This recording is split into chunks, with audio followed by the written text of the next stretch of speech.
Hello dears, ഈ വർഷം മുതൽ CBSE 2 ബോർഡ് എക്സാമിനേഷൻസ് ഇൻട്രൊഡ്യൂസ് ചെയ്തിട്ടുണ്ട്. അപ്പോൾ ഇന്നലെ മെയിൻ എക്സാമിനേഷൻ്റെ റിസൾട്ട് വന്നു. ഈ ഒരു വീഡിയോയിൽ സെക്കൻഡ് ബോർഡ് എക്സാമിനേഷനുമായി റിലേറ്റഡ് ആയിട്ടുള്ള കുറച്ച് FAQs ആണ് നമ്മൾ ഡിസ്കസ് ചെയ്യുന്നത്. അപ്പോൾ ആദ്യമായിട്ടുള്ള question, who can appear in the second board examination? ഇതിൽ any student whose has passed the first examination and wishes to improve performance. First main എക്സാമിനേഷനിൽ പാസ്സായിട്ടുള്ള എല്ലാവർക്കും, അതേപോലെ തന്നെ അവരുടെ പെർഫോമൻസ് ഇംപ്രൂവ് ചെയ്യാൻ ആഗ്രഹിക്കുന്ന ആർക്കും ഈ സെക്കൻഡ് ബോർഡ് എക്സാമിനേഷൻ എഴുതാവുന്നതാണ്.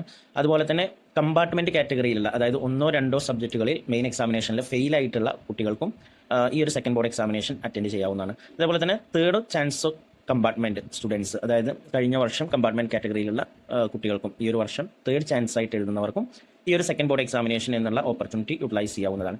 രണ്ടാമത്തെ ക്വസ്റ്റ്യൻ പറയുന്നത്, what if my name was not submitted earlier? നമുക്കറിയാം മാർച്ച് 31 വരെ first phase LOC submission for second board examination time CBSE നൽകിയിരുന്നു. അപ്പോൾ അതിൽ നെയിം രജിസ്റ്റർ ചെയ്യാത്ത അല്ലെങ്കിൽ സബ്മിറ്റ് ചെയ്യാത്തവർ എന്ത് ചെയ്യാമെന്നുള്ളതാണ്. അവർക്ക് ഈ ഒരു സമയത്ത്, അതായത് 16-ാം തീയതി മുതൽ 20-ാം തീയതി വരെ ഈ സെക്കൻഡ് ഫേസ് LOC സബ്മിഷനുള്ള ടൈമുണ്ട്. അപ്പോൾ സ്കൂൾ വഴി നിങ്ങൾക്ക് സബ്മിറ്റ് ചെയ്യുകയും അതേപോലെ തന്നെ എക്സാമിനേഷൻ ഫീ പേയ്മെൻറ്റ് നടത്തുകയും ചെയ്യാം. മൂന്നാമത്തെ question, what if my name was already submitted earlier? നേരത്തെ സൂചിപ്പിച്ചതുപോലെ തന്നെ ഫേസ് 1 നമ്മുടെ നെയിം രജിസ്റ്റർ ചെയ്തിട്ടുണ്ടെങ്കിൽ ആ കുട്ടികൾ എന്തൊക്കെയാണ് ശ്രദ്ധിക്കേണ്ടത് എന്നുള്ളതാണ്. ഒന്നാമതായിട്ട്, you can pay the examination fee now. First ഫേസിൽ രജിസ്റ്റർ ചെയ്തിട്ടുള്ള കുട്ടികൾക്ക് ഇപ്പോൾ എക്സാമിനേഷൻ ഫീ പേയ്മെൻറ്റ് നടത്താനുള്ള സമയമാണ്. അതേപോലെ തന്നെ ഇനി നമ്മൾ അതിൽ കൊടുത്ത ഏതെങ്കിലും കുട്ടികൾക്ക് ആ എക്സാമിനേഷൻ എഴുതാൻ താല്പര്യമില്ല, റിസൾട്ട് വന്നപ്പോൾ അത്യാവശ്യം മാർക്ക് ഉണ്ടെങ്കിൽ ആ കുട്ടികൾക്ക് അവരുടെ നെയിം വിഡ്രോ ചെയ്യാനുള്ള ഓപ്ഷൻ ഇപ്പോഴുണ്ട്. അതുപോലെ തന്നെ നിങ്ങൾക്ക് എന്ത് ചെയ്യാം, സെക്കൻഡ് എക്സാമിനേഷന് you can change the subjects you had selected for the second board examination. First ഫേസിൽ നിങ്ങൾ കൊടുത്തിട്ടുള്ള ഏതെങ്കിലും സബ്ജക്റ്റുകൾ ചേഞ്ച് ചെയ്യണമെങ്കിലും, ഇപ്പോൾ സയൻസിന് പകരം സോഷ്യലാണ് നിങ്ങൾ ഈ റിസൾട്ടിന് ശേഷം നിങ്ങൾ ഇംപ്രൂവ് ചെയ്യാൻ ആഗ്രഹിക്കുന്നെങ്കിൽ ഇങ്ങനെ ഈ സബ്ജക്റ്റ് ചേഞ്ചും ഇപ്പോൾ ചെയ്യാവുന്നതാണ് എന്നുള്ളതാണ്.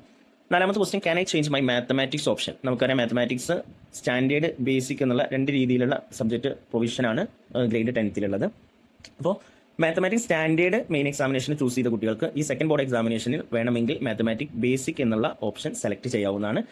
തിരിച്ചും മാത്തമാറ്റിക്സ് ബേസിക് എടുത്ത കുട്ടികൾക്ക് മാത്തമാറ്റിക്സ് സ്റ്റാൻഡേർഡും ഈ സെക്കൻഡ് ബോർഡ് എക്സാമിനേഷന് ഓപ്റ്റ് ചെയ്യാനുള്ള പ്രൊവിഷൻ നൽകിയിട്ടുണ്ട്. Fifth question, how many subjects can I improve? ഒരു കുട്ടിക്ക് എത്ര സബ്ജക്റ്റ് വരെ ഈ സെക്കൻഡ് ബോർഡ് എക്സാമിനേഷനിൽ ഇംപ്രൂവ് ചെയ്യാനുള്ള ഓപ്ഷൻ ഉണ്ട്? CBSE പറയുന്നത് 3 subjects out of science, mathematics, social science and language അതുപോലെ തന്നെ സോഷ്യൽ സയൻസ്, മാത്സ്, സയൻസ്, ഇതിൽ ഏതെങ്കിലും 3 സബ്ജക്റ്റ് വരെ ഒരു കുട്ടിക്ക് ഈ സെക്കൻഡ് ബോർഡ് എക്സാമിനേഷൻ ഇംപ്രൂവ് ചെയ്യാനുള്ള പ്രൊവിഷൻ ഉണ്ടായിരിക്കും. 6th question, are sports students eligible for second board examination? Sports students കാറ്റഗറിയിലുള്ളവർക്ക് അത് already CBSE second board examination എഴുതാനുള്ള പ്രൊവിഷൻ ഓൾറെഡി നൽകിയിട്ടുണ്ട്.